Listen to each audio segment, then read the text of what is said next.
10 ஆண்டு காலம் இந்த மகர ராசிக்காரர்கள் பட்ட கஷ்டம் துன்பம் எல்லாமே விலகிருச்சு. Excellent, super, அருமையாகிடுவாங்க. என்ன காரணம் அப்படின்னா, ராசிநாதன் என்று சொல்லக்கூடிய ஒரு கிரகம் 3ஆம் இடத்துக்கு போகிறது ஒரு பலம்.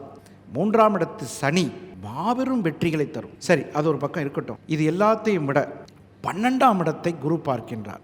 விரயஸ்தானத்தை, எப்படியாவது ஒரு வீடு வாங்கணும் வாங்கிக்க, எப்படியாவது ஒரு கல்யாணம் பண்ணணும், விரயம், சுப விரயங்களுக்கு அதிபதி. அற்புதம். அது நமக்கு ஒரு பெரிய வரம் தான். இதில் எங்கெல்லாம் நம்ம தெரிஞ்சு தெரியாமல் கடன் வாங்கினது, கஷ்டப்பட்டது, காதலிச்சு கல்யாணம் பண்ணி பிரிஞ்சது, சின்ன சின்ன விஷயங்களுக்கு நீ பெரிய அழகி உன்னை கட்டிட்டுனா கோச்சிட்டு போயிட்டான், அவளையெல்லாம் கூப்பிட்டு சமாதானப்படுத்தி இந்த கணவன் மனைவி பிரிவினை, காதல் பிரிவினை, அப்புறம் எல்லாத்துலேயும் வருத்தங்கள். ஒரு வருத்தத்தை எழுதி கேட்டோம்னா இன்னும் 7.5 வருஷத்துக்கு சொல்லுவாங்க, அவ்வளோ வருத்தம் சார் எனக்கு. அது பூரா இப்போ மார்ச் 29 குட். அதிலும் குறிப்பாக இந்த விசுவாசு வருடம் மிகப்பெரிய வெற்றிகளை தரும்.